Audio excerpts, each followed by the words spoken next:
Hello दोस्तों, आ चुके एक और नई वीडियो के साथ वापस, जिसमें कि हम देख रहे थे क्लास 12 की केमिस्ट्री। चैप्टर नंबर था 8 और जिसका नाम है element of group 16, 17 and 18।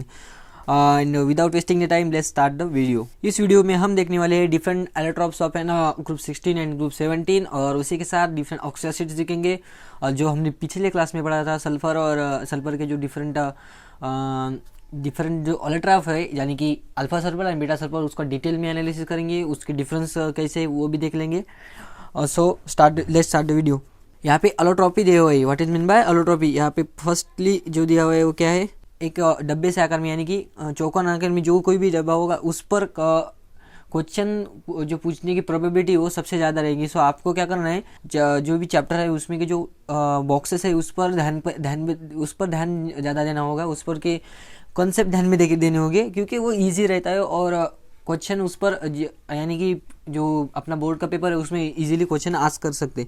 So what is mean by allotropy? आपको मैंने पहले बताया था। Can you tell what is mean by allotropy? आपको मैं क्या बताया था मैंने? एलोट्रॉप्स यानी डिफरेंट, एक ही कंपाउंड के डिफरेंट फॉर्म, यानी कि एक ही मॉलिक्यूल एग्जिस्ट करता है डिफरेंट फॉर्म में। अगर ऑक्सीजन लिया तो वो डिफरेंट फॉर्म में एग्जिस्ट करता है, O2 मॉलिक्यूल में या फिर O3 मॉलिक्यूल में। सल्फर यानी दो स्टेट में एग्जिस्ट करता है, या फिर अल्फा सल्फर यानी कि मोनोक्लिनिक सल्फर और रोम्बिक सल्फर। ओके, यहाँ पे जो नेक्स्ट पॉइंट है इसमें दिया हुआ है कि what is the difference between the allotropy and polymorphism, यानी ऑलोट्रॉपी और पॉलीमॉर्फिज्म का डिफरेंस क्या है। नेक्स्ट क्वेश्चन जो है वो है कि what is the difference between the allotropy and polymorphism. एक अच्छा क्वेश्चन पूछा हुआ है कि आप हमेशा कंफ्यूज हो जाते हैं कि ऑलोट्रॉपी और पॉलीमॉर्फिज्म यानी कि मतलब तो सेम ही रहता है, बट क्या डिफरेंस रहता है ये हम देखेंगे। ऑलोट्रॉपी यानी कि क्या, कौन से भी एलिमेंट का एक फॉर्म रहता है वो डिफरेंट फॉर्म में एग्जिस्ट करता है, यानी केमिकल है उसके डिफरेंट फॉर्म में एग्जिस्ट करता है, उसका फिजिकल एफिरेंस ही डिफरेंस नहीं होता, उसकी केमिकल प्रॉपर्टीज भी डिफरेंट आती है। ऑलोट्रॉप का ये मतलब होता है उसकी केमिकल प्रॉपर्टीज भी डिफरेंट आएगी। बट जो पॉलीमॉर्फिज्म है, यानी कि पॉलीमॉर्फिज्म है, ये क्या है कि एक कौन सा भी स्ट्रक्चर है, एक कौन सा भी यानी कि कौन सा भी स्ट्रक्चर वो डिफरेंट फॉर्म में एग्जिस्ट करता है, यानी कि ऑब्जेक्ट है वो डिफरेंट फॉर्म में एग्जिस्ट करता है, उसे क्या कहेंगे? पॉलीमॉर्फिज्म। बट जो ऑलोट्रॉपी है उसे क्या कहेंगे? उसमें केमिकल और physical properties both are different. Okay, तो क्लियर हो गया। सो नेक्स्ट है कि element of the group 16 exhibit allotropy. बताया था कि सभी के सभी एलिमेंट एग्जिबिट क्या करते हैं? ऑलोट्रॉपी एग्जिस्ट करते हैं। Oxygen has two allotropes, that is oxygen and ozone. यहाँ पे O2 की केमिकल प्रॉपर्टीज अलग रहेगी और O3 की अलग प्रॉपर्टीज अलग रहेगी। बट अगर उसके पॉलीमॉर्फ यानी कि ऑक्सीजन का डिफरेंट पॉलीमॉर्फ रहेगा तो उसकी केमिकल प्रॉपर्टी सेम रहेगी, यानी okay. So sulphur exist in the numbers of allotropic form. खूब बहुत सारे होते हैं इसके allotropic form. Rhombic and monoclinic sulphurs are important of the, यानी कि दो जो सल्फर्स है उसमें से बहुत इंपॉर्टेंट कौन से है? रोम्बिक एंड मोनोक्लिनिक फॉर्म में। नेक्स्ट है सेलेनियम एग्जिस्ट टू ऑलोट्रॉपिक फॉर्म। क्या बोला था? एक ग्रे मेटेलिक रहता है और रेड नॉन मेटेलिक रहता है। ओके, सो नेक्स्ट है कि tellurium also exist to form crystalline, एक होता है क्रिस्टलाइन, एक दूसरा होता है अमरफोस। और क्रिस्टलाइन बोला था क्रिस्टल जैसा, यानी कि साल्ट लाइक, एंड अमरफोस बोला था पाउडर लाइक, यानी कि सॉफ्ट एकदम। और पोलोनियम भी दो exist form reveals two allotropic forms, alpha and beta form both are metal, क्योंकि पोलोनियम एक मेटल है। ओके, क्लियर हो गया। सो नेक्स्ट है ऑलोट्रॉप्स ऑफ सल्फर, यानी सल्फर के केस की कौन कौन से ऑलोट्रॉप्स है। Sulphur exist numbers of allotropic forms, however the alpha sulphur and beta alpha यानी कि रोम्बिक सल्फर, और जो मोनोक्लिनिक सल्फर यानी कि बीटा सल्फर, ये मोस्ट इंपॉर्टेंट ऑलोट्रॉप्स है। ये तो आपको बताएंगे कैसे इसको डिस्कस करेंगे, दोनों को एक साइड बाय साइड डिस्कस करेंगे, और इसका जो डिफरेंस है, और क्योंकि डिफरेंस पूछा जा सकता है कुछ एग्जाम में, सो उसको उस तरह से डिफाइन करेंगे। नेक्स्ट है 7.7, एक प्रॉब्लम है। Which form of the sulphur show the paramagnetic behaviour. Paramagnetic यानी क्या बोला था मैंने? पैरामैग्नेटिक यानी उसके मैग्नेटिक प्रॉपर्टीज है। और पैरामैग्नेटिक किस पर से डिसाइड किया था? वो किया था हमने उसमें कि कितने फ्री इलेक्ट्रॉन्स है, यानी कि मॉलिक्यूल होगा, सो मॉलिक्यूलर ऑर्बिटल थ्योरी के अनुसार उसमें कितने फ्री इलेक्ट्रॉन्स है। जैसे ऑक्सीजन में दो, O2 मॉलिक्यूल में दो जो इलेक्ट्रॉन रहते वो फ्री रहते, उसी तरह से सल्फर यानी कि सल्फर का सेम रहेगा। क्यों? S2 का, सिर्फ S2 का सल्फर, क्योंकि वैलेंशियल सेम है, बाकी सब इलेक्ट्रॉन एक दूसरे को पेयर रहेंगे, सिर्फ वैलेंशियल की इलेक्ट्रॉनिक क्या रह सकते? फ्री रह सकते। सो सल्फर और ऑक्सीजन जो है वो दोनों, यानी कि S2 मॉलिक्यूल में और O2 मॉलिक्यूल क्या शो करेंगे? पैरामैग्नेटिक बिहेवियर को शो करेंगे। So in vapour state sulphur is partly exist as a S2 molecule, यानी कि कभी कभार वो वेपर स्टेट में S2 मॉलिक्यूल में हो सकता है, which has 2 unpaired electron in anti bonding pi star orbital like O2, hence it exhibits the paramagnetism. अब यहाँ पे इंपॉर्टेंट चीज़ है कि एंटी बॉन्डिंग पाई ऑर्बिटल यानी क्या होता है। देखिए एक मॉलिक्यूलर ऑर्बिटल थ्योरी है जिसके हिसाब से हम क्या कर सकते इलेक्ट्रॉन को यानी कि इलेक्ट्रॉन भर सकते। सो उसमें कैसे कौन कौन से इलेक्ट्रॉन, सपोज हमने ऑक्सीजन के 2 मॉलिक्यूल है यानी कि ऑक्सीजन के 2 एटम है, वो मॉलिक्यूल कैसे तरह करेंगे। सो टोटल इलेक्ट्रॉन कितने हो गए, 2 8 और 8 16 हो गए। उसको फिलअप करने का एक तरीका रहता है। देखिए एक ऑक्सीजन का एक एटॉमिक ऑर्बिटल, दूसरे ऑक्सीजन का दूसरा एटॉमिक ऑर्बिटल, वो दोनों मिलकर क्या करेंगे, 2 मॉलिक्यूलर ऑर्बिटल तैयार करेंगे। क्या करेंगे, 2 मॉलिक्यूलर ऑर्बिटल तैयार करेंगे। यानी कि जैसे एटम में एटॉमिक ऑर्बिटल रहेगी, तो मॉलिक्यूल में क्या रहेगी, मॉलिक्यूलर ऑर्बिटल रहेगी, जिसमें कि इलेक्ट्रॉन रिवेल कर पाएगा। यानी कि जैसे एटम है वैसा ही एक इंडिपेंडेंट एग्जिस्टेंस किसको दिया हुआ है, एक मॉलिक्यूल को दिया हुआ है। ओके समझ आया।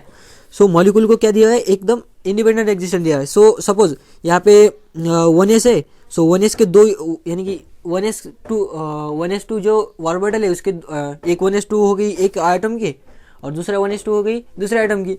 सो दोनों मिलकर क्या करेंगे, मॉलिक्यूलर ऑर्बिटल तैयार करेंगे, जिसमें कि एक बॉन्डिंग होगी एक एंटी बॉन्डिंग होगी। और बॉन्डिंग और एंटी बॉन्डिंग यानी क्या, यानी कि एक ऑर्बिटल होगी जिसके एंटी बॉन्डिंग ऑर्बिटल होगी जिसकी एनर्जी लो होगी, और दूसरे ऑर्बिटल की एनर्जी उन दोनों से ज़्यादा हाई होगी। सो 1s को कैसे लिखेंगे, सपोज देखिए यहाँ पे 1s को कैसे लिख सकते, ये 1s हो गया एक का, ये 1s हो गया एक का, इसमें 2 इलेक्ट्रॉन, एक हो गई बॉन्डिंग जो इससे कम है एनर्जी में, और एक है वो नॉन बॉन्डिंग यानी कि एंटी बॉन्डिंग, इसमें क्या है 2 है।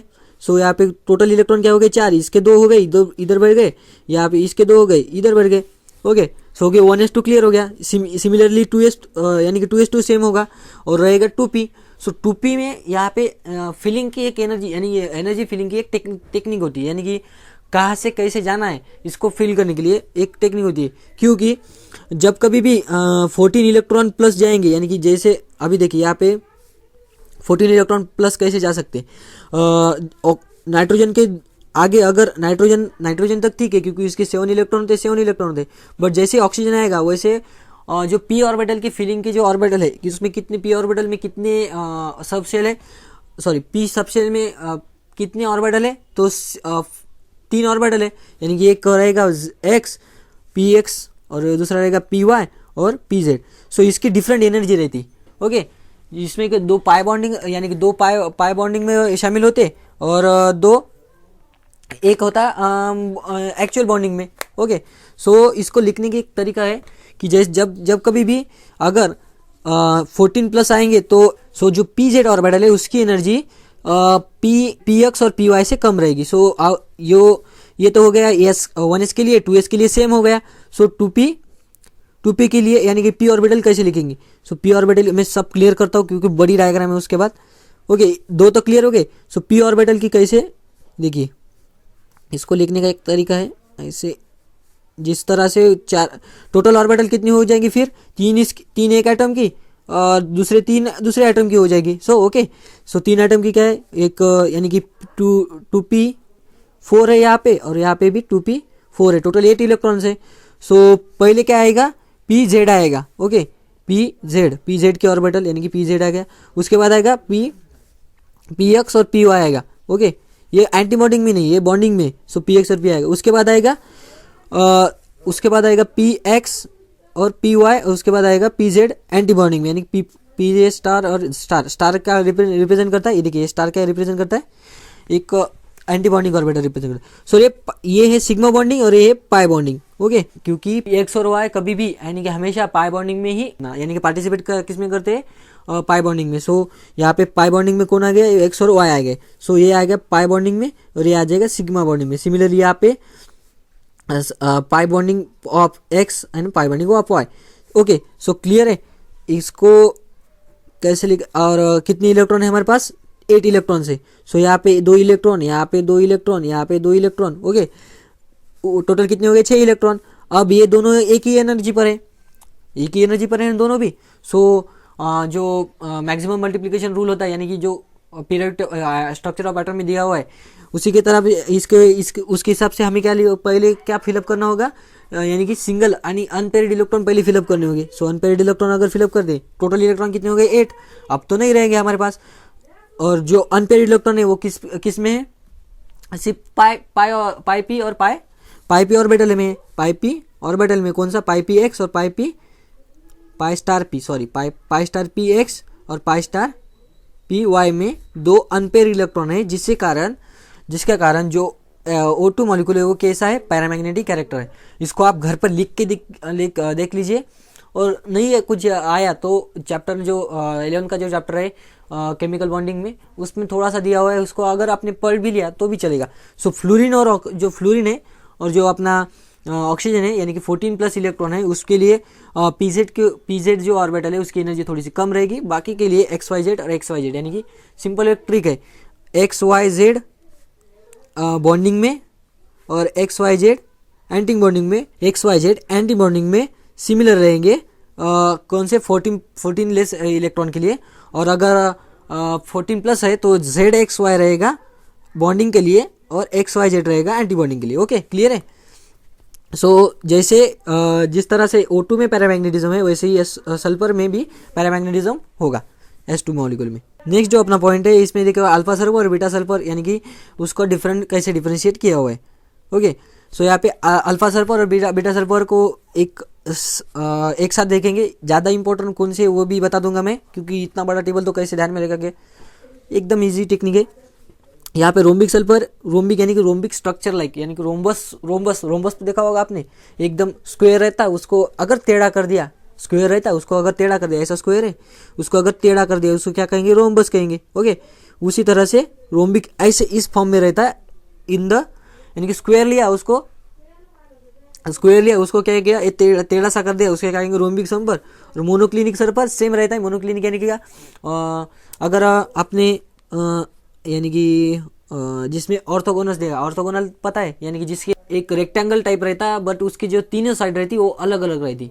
रेक्टेंगल रहता बट उसकी तीनों साइड अलग अलग लेन की रहती। रेक्टेंगल में 2 अपोजिट साइड सेम रहती, बट इसमें ये साइड भी अलग रहती, इस लेन की रहती, ये साइड भी अलग लेन की रहती, और जो 3 डायमेंशन में रहती ये वाली साइड भी अलग लेन की रहती। ओके, उसे क्या कहते हैं, ऑर्थोरोम्बस। अगर उसको अगर टेढ़ा कर दिया, मोनोक्लिनिक यानी एक ही साइड में टेढ़ा कर दिया, यानी कि ऐसी एक 3 डायमेंशन जो आपने ईट देखी होगी आपने, ब्रिक ईट ऐसी रहती ना, अगर उसको टेढ़ा कर दिया, ऐसा बस ऐसा टेढ़ा कर दिया, ओके, तो उसे क्या कहेंगे, मोनोक्लिनिक।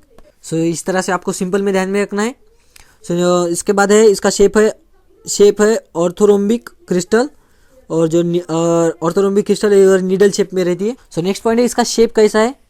ओके, नेक्स्ट पॉइंट में शेप कैसा है, इसका शेप है ऑर्थोरोम्बिक क्रिस्टल, ऑर्थोरोम्बिक। इसमें देखिए रोम्बिक ज़्यादा ध्यान में रखना है, रोम्बिक।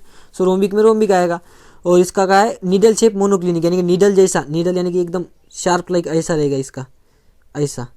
ओके, और इसका क्या, ऑर्थोरोम्बिक यानी कि रोम्बस लाइक ऑर्थोरोम्बस होगा। ओके, क्लियर है।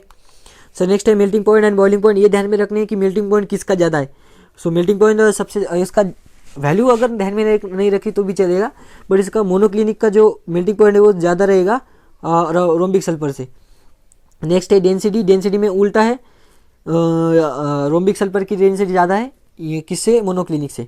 नेक्स्ट है अपना सोल्युबिलिटी ये इंपॉर्टेंट है। सोल्युबिलिटी किस में सोल्यूबल है, देखिए रोम्बिक सल्फर क्या आएगा, वाटर में भी सोल्यूबल रहता, वाटर में इनसोल्यूबल रहता, बट जो CS2 यानी कि जो अपन ने लास्ट में देखा था ना कि एक किस में सोल्युबिलिटी ज़्यादा है रोम्बिक सल्फर की, जो पेज में दिखा था आपने। सोल्युबिलिटी में आपको सबसे ज़्यादा ध्यान में रखना है वो क्या है कि solubility in water and solubility in CS2 यानी कि कार्बन डाइसल्फाइड।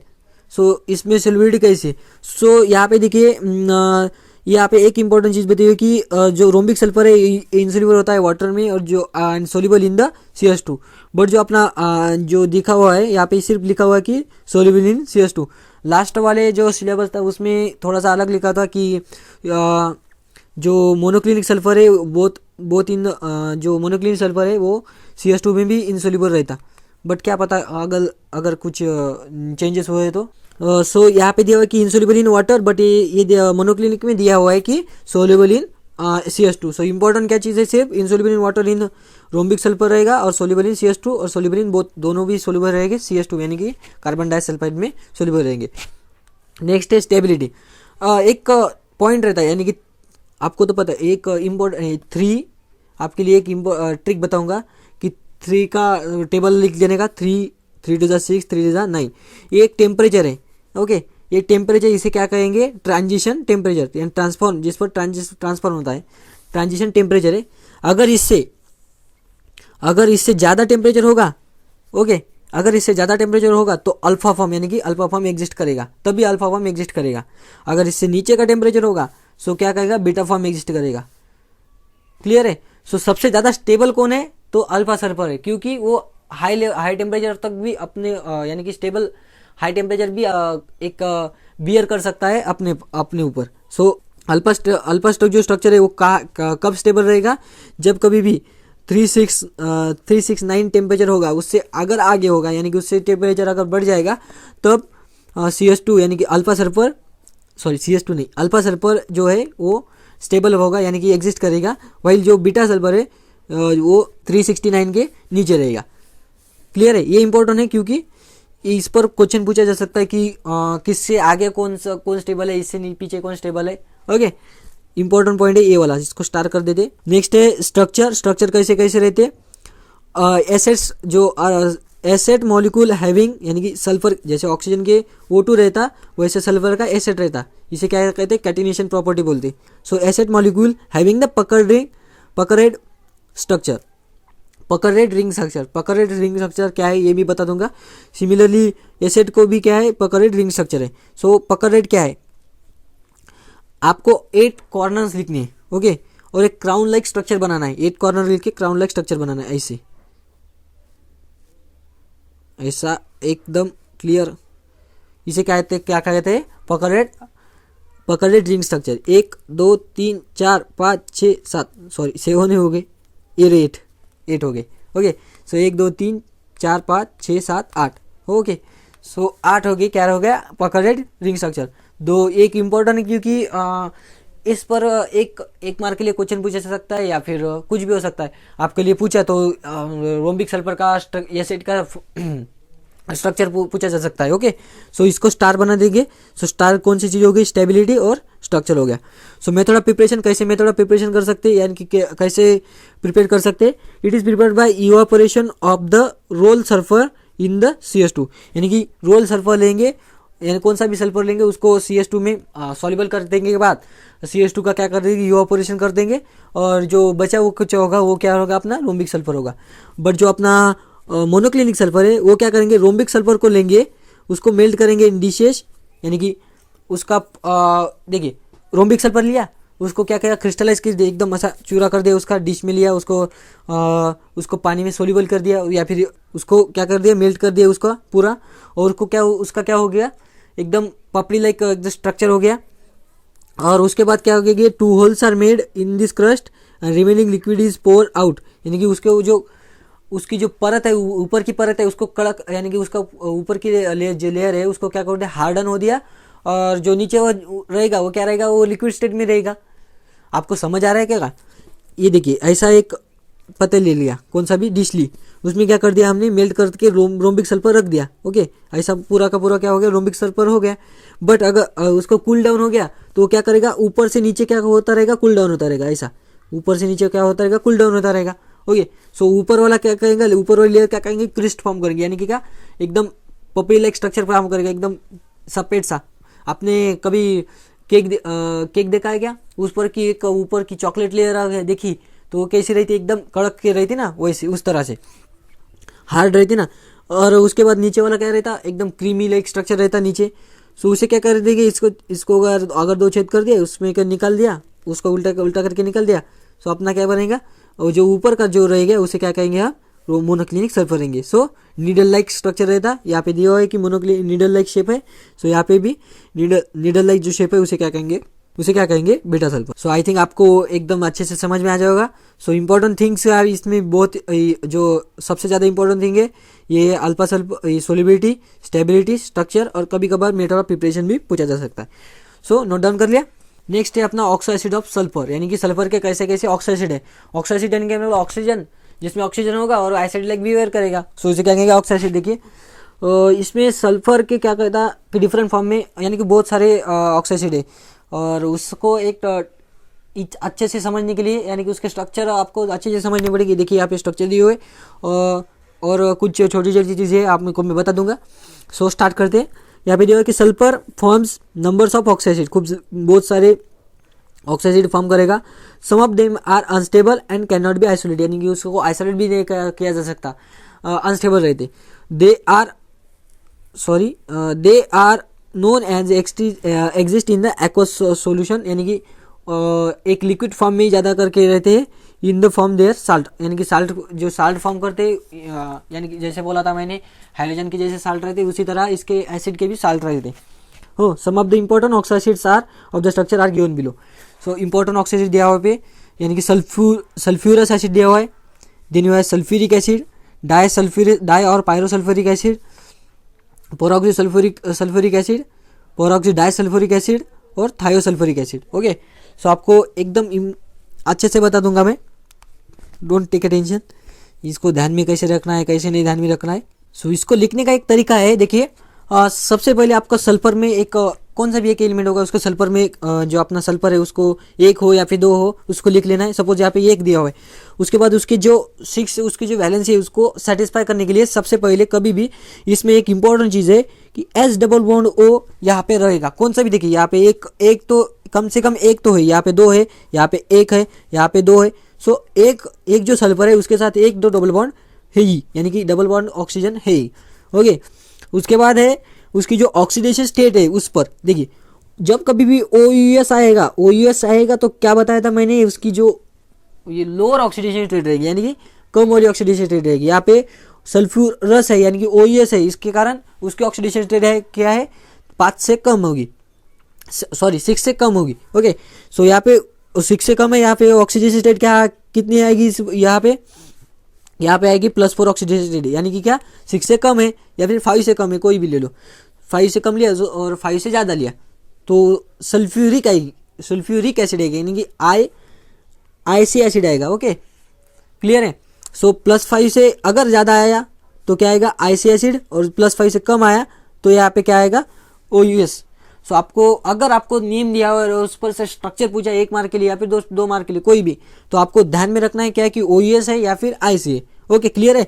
सो नेक्स्ट है उसके बाद एस डबल बॉन्ड ओ लिख लिया, उसके बाद लिखेंगे कि कितने ऑक्सीजन है और कितने हाइड्रोजन उसके बाद रहेंगे। सो हाइड्रोजन और ऑक्सीजन एक साथ लिखने पड़ेंगे। ओके, सो पहले लेंगे OH लिखेंगे, दूसरे क्लियर, एक साथ लिख लिया, उसके बाद दूसरा OH लिखेंगे, क्योंकि कितने हैं उस पर है। ये यहाँ पे देखिए, यहाँ पे कितने रह गए, सिर्फ एक तो लिख लिया, सो उसके बाद 2 रह गए, उसको लिख लिया। सो और हाइड्रोजन की यहाँ पे एक बॉन्ड फॉर्म करेगा, ऑक्सीजन 2 बॉन्ड फॉर्म करेगा, यहाँ पे एक फॉर्म किया इसके साथ और एक बॉन्ड फॉर्म किया इसके साथ। क्लियर है। सो इंपॉर्टेंट कुछ नहीं, यानी कि सिंपल है। यहाँ पे सिंपली मैं आपको बता देता हूँ कि किसको कैसे लिखना है। ओके, सो या इसका क्लियर हो गया। उसके बाद है सल्फ्यूरिक एसिड है, IC एसिड है, यानी कि ऑक्सीडेशन स्टेट 1 से 6 से यानी कि 5 से ज़्यादा है। सो क्या आएगी 6 आएगी। तो उसके बाद एक डबल बॉन्ड तो कन्फर्म है, दूसरे 2 OH लिख लिए, और अब एक OH तो रह गया। अब इसे कहाँ पे लिखेंगे, ये देखिए 1 2 एक OH नहीं, एक ऑक्सीजन तो रह गया, यहाँ पे 1 2 3 4 हो गए, 6 कर सकता है बॉन्ड, यहाँ पे 6 कर दिया। ओके, सब क्लियर है, इजी है। उसके बाद है कि डाई और पायरोसल्फ्यूरिक एसिड। ये भी पायरो आपको कैसे लिखना है, पायरो यहाँ पे पायरो एक वर्ड डिसाइड करता है। पायरो यानी कि क्या, ऑक्सीजन का बॉन्ड बीच में होगा। ओके, ऑक्सीजन बीच में होगा, 2 कौन से भी एलिमेंट है, पायरो कौन सा भी हो, यहाँ पे पायरो नाइट्रस भी, वहाँ पे जो एक नाइट्रस जैसे यहाँ पे ऑक्सीजन के वैसे ही नाइट्रोजन के भी ऑक्सो एसिड रहते। ओके, सो यहाँ पे कौन सा भी एलिमेंट है उसके बीच में अगर ऑक्सीजन की लिंकेज बॉन्ड आता, ओके, तो उसे क्या कहते हैं, पायरो। यहाँ पे एक इंपॉर्टेंट थिंग आपको लिए बताता हूँ कि इसके जो स्ट्रक्चर दिया हुआ है एक गलत है, इसका स्ट्रक्चर गलत है, ये एक दूसरे के क्रॉस करते, एक्चुअली ये तो गलत ही है। ओके, क्योंकि इसमें सल्फर की जो ऑक्सीडेशन स्टेट है यहाँ पे देखिए 1 2 3 4 ही होगी, और यहाँ पे दिया हुआ है IC एसिड, यानी कि +4 ऑक्सीडेशन में IC एसिड आएगा ही नहीं। सो ये स्ट्रक्चर ही गलत है, और यहाँ का जो स्ट्रक्चर है ये आएगा यहाँ पे। कुछ नहीं, मैं बताता हूँ आपको। पायरो जब आएगा तो उसमें क्या रहेगा, बीच में लिख देगा ऑक्सीजन को, यहाँ पे बीच में लिख दिया, ओके। और सल्फर दो साइड में, उसको सल्फर के साथ क्या बोला था, एक एक डबल बॉन्ड तो रहेगा ही। और रिक एसिड है यानी कि ऑक्सीडेशन स्टेट एक से ज़्यादा है, सो एक से ज़्यादा लिखने के लिए डबल बॉन्ड वो आएगा, यहाँ पे दो आएगा, यहाँ पे दो आएगा, और यहाँ पे वो जाएगा। सो ये है पायरो सल्फ्यूरिक एसिड और डाई सल्फ्यूरिक एसिड। डाई दो दो सल्फ्यूरस है और सल्फ्यूरिक एसिड जैसा इसका स्ट्रक्चर है कि नहीं, ये देखिए इसका स्ट्रक्चर सल्फ्यूरिक एसिड जैसा है ना। सो इसे क्या करें, डाई सल्फ्यूरिक एसिड। नेक्स्ट है अपना परऑक्सी सल्फ्यूरिक एसिड। परऑक्सी कभी भी आएगा, परऑक्सी यानी कि परऑक्साइड लिंकेज आएगा उसमें। जैसे परऑक्साइड लिंकेज कैसा रहता है, जिसमें कि दो OH बॉन्ड साथ में रहेंगे। अपने को तो पता है रिक एसिड है यानी कि क्या करेगा, मोनोसल्फ्यूरिक एसिड यानी कि एक है, सो एक ले लिया, उसके साथ OH ले लिया। बट आईसी एसिड है यानी कि डबल बॉन्ड तो आएगा ही, और उसके बाद क्या रहेगा, दो हाइड्रोजन रहेंगे, एक हाइड्रोजन OH के साथ, बट दूसरा हाइड्रोजन दूसरा OH के साथ रह गया, बट रहेगा हमारा एक ऑक्सीजन। तो वो एक ऑक्सीजन क्या आएगा, यहाँ पे दिया है परऑक्साइड, सो एक ऑक्सीजन दूसरे ऑक्सीजन के साथ लिंक होगा और क्या कहेगा, परऑक्साइड लिंकेज फॉर्म करेगा।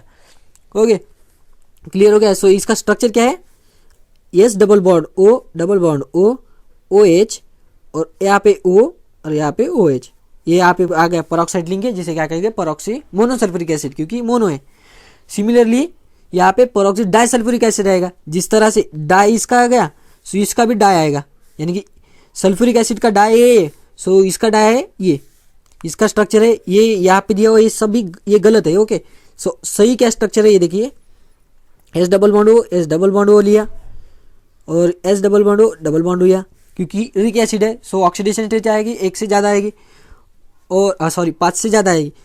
और यहाँ पे दिया हुआ है कि ये जो लिख लिया इसके बाद OH आएगा, OH तो सॉरी OH लिख लिया और यहाँ पे OH लिख लिया, बट हमारे पास एक ऑक्सीजन ज़्यादा है यानी कि ज़्यादा है, सो यहाँ पे एक लिख लिया और यहाँ पे लिख लिया, क्योंकि परऑक्सी है। सो ऐसे स्ट्रक्चर बना लेना, उसके बाद इसका जो स्ट्रक्चरल फार्मूला है उसको लिख लेना। यहाँ पे 1 2 3 4 5 6 7 8, सो 8 हो गया। सल्फर डाई यानी कि 2 है, सो डाई S2 हो गया। और हाइड्रोजन तो हमेशा कभी अकेला नहीं आएगा, वो ऑक्सीजन के साथ OH के फॉर्म में आएगा, सो OH लिख लिया। ओके, और नेक्स्ट है थायो जब कभी वर्ड आएगा, थायो आएगा तो हमेशा ध्यान में रखना उसको S डबल बॉन्ड S है या फिर S बॉन्ड S है, यानी कि S के साथ यानी कि सल्फर के साथ सल्फर होगा ही होगा। और रिक एसिड है यानी कि क्या है अपना सिंपल यहाँ पे जो दिया हुआ है सल्फ्यूरिक एसिड है, उसके सरा इसका स्ट्रक्चर है, बट इसमें थायो दिया हुआ है। ओके, थायो दिया हुआ है यानी कि S के साथ S डबल बॉन्ड में होगा। सो एक S के साथ O तो रहता है अपना, उसके साथ S के साथ S डबल बॉन्ड में आएगा, और जो बाकी के है इसके बाद OH आएंगे, उसके बाद OH आएगा। सो यहाँ पे O 3 है यानी कि S2 O3 और H क्या है O2। सो क्लियर है। सो इसमें एक ही इंपॉर्टेंट स्ट्रक्चर है कि जो परऑक्सी सल्फ्यूरिक एसिड है इसका जो स्ट्रक्चर है गलत दिया हुआ है, और इसका स्ट्रक्चर एक्चुअल में A वाला है, और परऑक्सी डाइसल्फ्यूरिक एसिड का स्ट्रक्चर कैसा है, इसके जैसा है, जिसमें 2 सल्फ्यूरिक एसिड एक दूसरे को यानी कि अटैच हो गए। अगर आपको समझना है कि sulphuric acid pyro sulphuric acid इसको ये दोनों के कैसे बनते हैं, सो आपने 2 सल्फ्यूरिक एसिड ले लिए, ये दो सल्फ्यूरिक एसिड ले लिया, देखिए सल्फ्यूरिक एसिड ले लिया हमने 2, OH ले लिया और OH ले लिया, यहाँ पे भी सल्फ्यूरिक एसिड 2 ले लिए, यानी कि OH और OH। इसमें क्या होता कि वाटर निकल जाता, देखिए वाटर निकल गया वाटर। सो ये निकल जाने के बाद अब ये क्या रहेगा, देखिए एक ऑक्सीजन रहेगा यहाँ पे, और यहाँ पे डायरेक्टली सल्फर है, सो सल्फर ऑक्सीजन सल्फर, ये ऐसा रहता। यानी कि अगर 2 आपको समझ में नहीं आया तो उसमें क्या करने का, सल्फ्यूरिक एसिड ध्यान में रखने का, उसमें का वाटर निकाल देने का, और 2 यानी कि वाटर का जो फार्मूला है वो निकाल देने का, डायरेक्टली 2 सल्फर को अटैच कर देने का। वैसे ही परऑक्सी का वैसे ही रहेगा, परऑक्सी मोनोसल्फ्यूरिक का वैसे ही रहेगा। परऑक्सी मोनोसल्फ्यूरिक को एक बार लिख लेने का, और जो दूसरा है उसके साथ अटैच कर देने का, और अपना आएगा परऑक्सी डाइसल्फ्यूरिक एसिड। और इसे कहते हैं कैरोज एसिड, और इसे कहते हैं मार्शल एसिड। ये एक लास्ट जो यानी कि पिछला वाला सिलेबस था उसमें दिया हुआ है। सो इसे क्या कहते हैं, कैरोज एसिड, कैरोज CARROS, कैरोज, इसे कहते हैं मार्शल एसिड। क्लियर है। नेक्स्ट है अपना structure of oxide of chlorine. Chlorine के जो ऑक्साइड है उसको कैसे रखिए, इसमें जो एक लिखने का तरीका है, इसमें भी एक ट्रिक है, क्योंकि एकदम इजी रहता है, सभी एक दूसरे यानी कि एक दूसरे के ऊपर डिपेंड रहता है कैसा स्ट्रक्चर लिखना, कैसे लिखना। यहाँ पे भी मैंने क्या बोला था सबसे पहले, OUS एसिड है तो उसकी ऑक्सीडेशन स्टेट कम रहेगी और ICS उसकी ऑक्सीडेशन स्टेट सबसे ज़्यादा रहेगी। तो सबसे पहले हम इसके बाद वाला जो पेज है उससे देखेंगे। ये देखिए, इसके बाद वाला ये वाला लास्ट वाला पेज है, इसे देखेंगे कि इसको कैसे रिप्रेजेंट किया हुआ है। ओके, सो यहाँ पे इंपॉर्टेंट थिंग है कि OUS एसिड है तो उसकी ऑक्सीजन स्टेट क्या रहेगी अपनी, मैंने बोला था 5 से कम रहेगी, जो कि 5 से कम है, +1 एंड +2 है। और ICS उसे या फिर 5 रहेगी, उससे ज़्यादा रहेगी। सो यहाँ पे क्या है, हाइपोहेलस, हेलस यानी कि हाइपो है, उसके बाद है हेलस, उसके बाद है हेलिक और उसके बाद है परहेलिक। सो एक ध्यान में रख सकते, hi hello. Okay, hi hello हाजी, फिर हाय हेलो हाजी, और फिर यानी कि आप फोन पे अगर बोले आपको किसका कॉल आ गया तो आप क्या कहेंगे, हाय हेलो हाजी, फिर क्या हुआ, यानी कि फिर क्या हुआ ऐसे बोलेंगे ना आप। सो हाय हेलो हाजी फिर। ओके, ट्रिक है यहाँ पे ध्यान में रखने के लिए। और जो हमने ऑक्साइड जो फ्लोरीन है उसके जो पढ़ा था उसके बारे में, तो उसमें लिखा होता कि जो अपना फ्लोरीन है वो एक ही ऑक्साइड तैयार करता अपना, वो है HOF यानी कि हाइपोफ्लूरस एसिड। ओके, जो सब में हाइपोफ्लूरस एसिड तैयार करेंगे। और जो अपना जो हेलस एसिड है उसमें एक ही यानी कि ऑक्सीजन यानी कि क्लोरीन ही अपना हेलस एसिड तैयार करेगा। हेलिक एसिड है उसमें सभी यानी कि सिर्फ फ्लोरीन को आपको लिखना कैसे है कि फ्लोरीन एक ही तैयार करेगा, उसको लिख लिया एक ही तैयार करेगा। और जो अपना क्लोरीन है वो ही क्या करेगा, एक ही तैयार करेगा अपना हेलस एसिड, बाकी सब ब्लर कर देने और लिख लेने की। ओके, सो हेलिक एसिड और परैलिक एसिड फ्लोरीन को छोड़ के बाकी सब तैयार करेंगे। और हेलस एसिड है वो हाइपोहेलस है वो सभी तैयार करेंगे, यानी कि फ्लोरीन हो चाहे क्लोरीन हो या फिर ब्रोमीन हो, कोई भी है सभी तैयार करेंगे। और जो अपना एक ही है कोई है हेलस एसिड है वो क्या तैयार करेगा, अपना क्लोरीन ही तैयार करेगा। ओके, इसको फार्मूला यानी कि कैसे लिखेंगे आप, सबसे पहले क्या करेंगे, OH लिख लेने का। ओके, OH लिख लेने का जैसे आपने क्या बोला था, सल्फर के जो ऑक्साइड है उसमें OH लिखने का पड़ता ना एक साथ, यानी कि O और H को एक साथ लिख देने का। उसके बाद हाइपो में लिख लेगा हाइपो में X लिख लेगा, X कौन सा भी X अपनी का X के बाद X डिपेंड करेगा कौन सा, ये आपको बताया था अभी मैंने जस्ट इसके पहले ही बताया था कि X कौन से X एग्जिस्ट करते हैं एसिड में। उसके बाद क्या करने का, HO तो अपना कन्फर्म रहेगा, उसके बाद XO लिखने का, एक ऑक्सीजन ऐड कर देगा। उसके बाद XO लिखने का, उसके बाद अपना एक ऑक्सीजन और ऐड कर देने का। और जब अपना एक बार रोक लिखने का और इसके बाद एक ऑक्सीजन और ऐड करने का। ओके, सो ये क्या आएगा, इसका फॉर्मूला क्या है कि हाइपो हेलस, ये हेलस, इसके बाद है हेलिक, उसके बाद है पर हेलिक। ओके, सिंपल ट्रिक है, OH लिख लेने का, उसके बाद XO और एक ऑक्सीजन ऐड अप कर देने के। ओके, क्लियर हो गया, ये अपना बॉक्स क्लियर हो गया। इसके बाद इसके स्ट्रक्चर देखेंगे।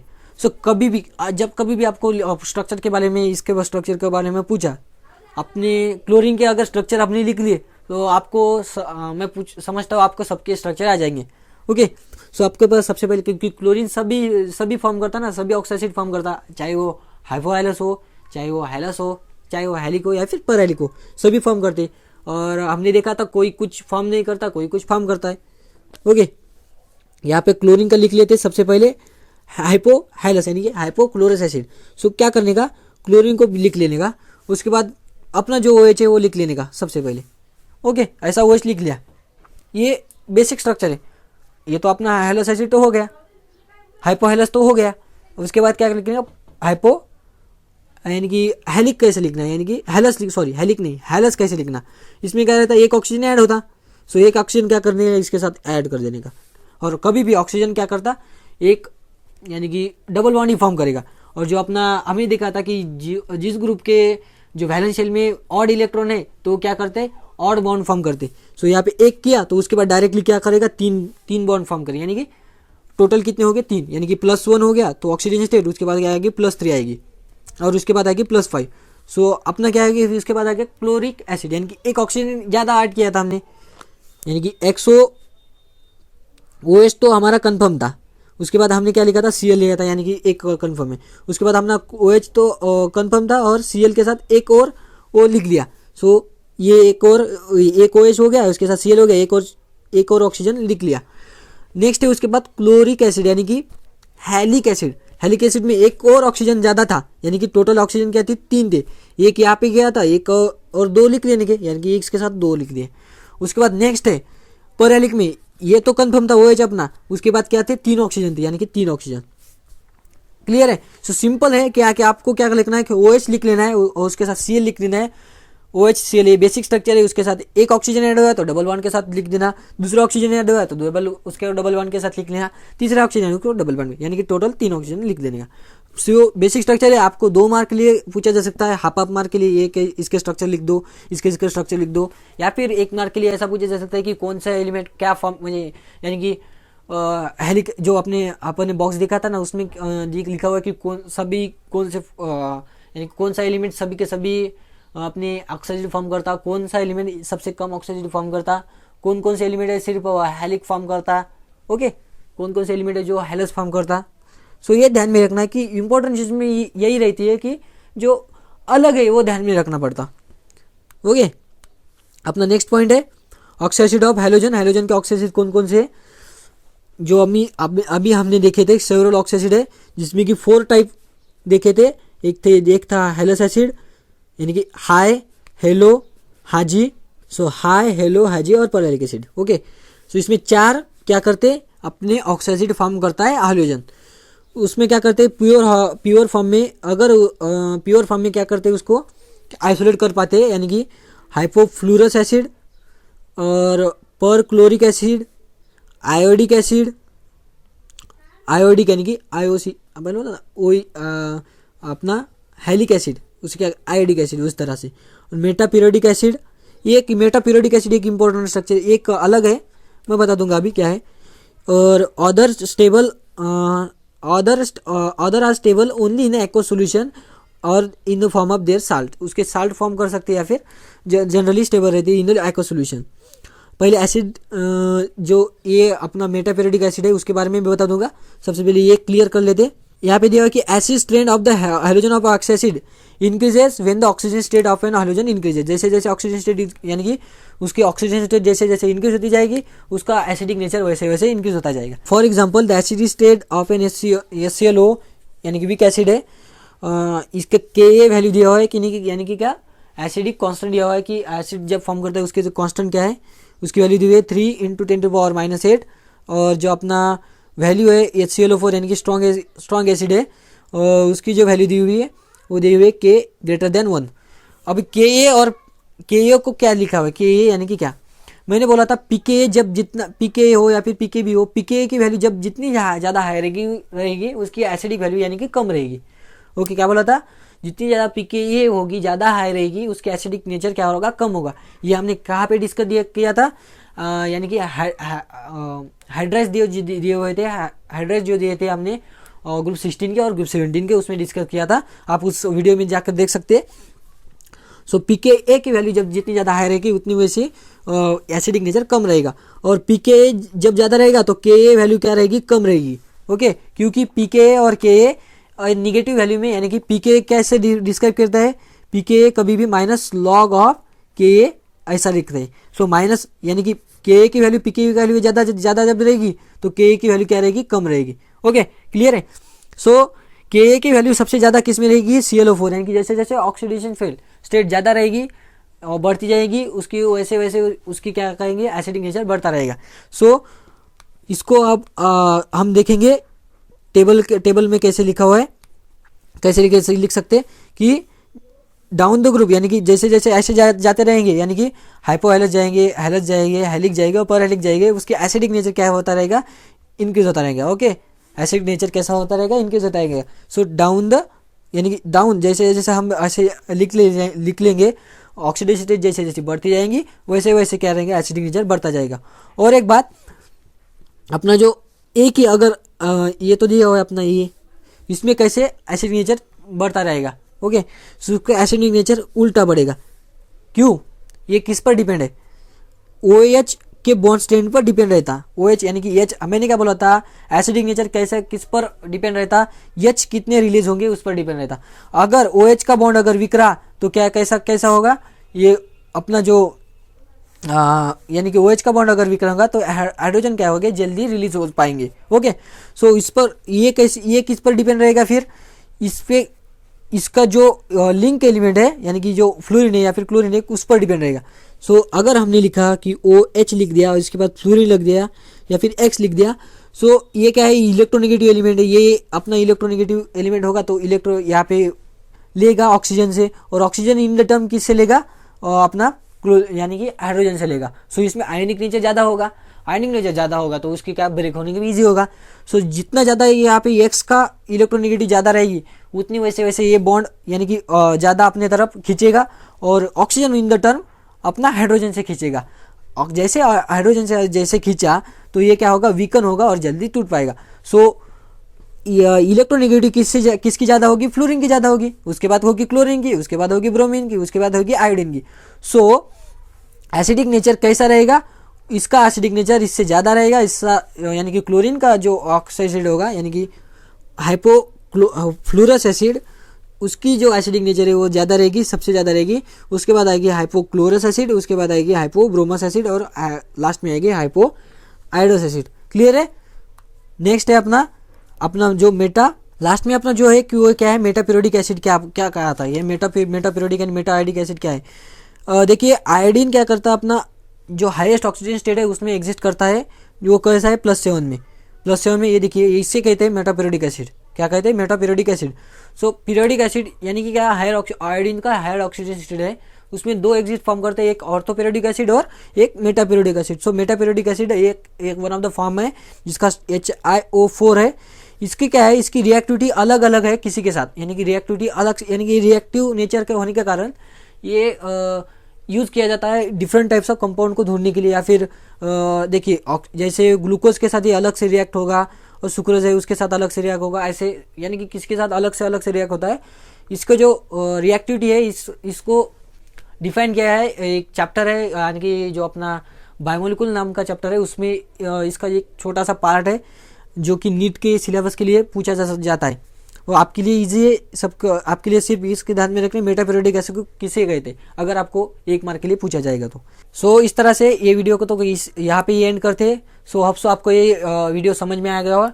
और आपने जो नोट्स के बारे में पूछा था तो आपको लिए एक बार फिर से बता देता हूँ, आप जो सब्सक्राइब के पास जो ज्वाइन का बटन है उस पर क्लिक कीजिए, आपको डिटेल एनालिसिस मिल जाएगा। केमिस्ट्री के हैंड रिटन नोट्स है, देखिए ये आपने लिखे हुए, आप सब सर ने आपके लिए लिखे हुए हैंड रिटन है और उस पर कोई भी वाटरमार्क नहीं रहेगा। सो तब तक के लिए आप पढ़ते रहिए और जो कोई भी आपने अब तक पढ़ा है उसको रिवीजन करते रहिए। तो मिलते हैं नेक्स्ट वीडियो में।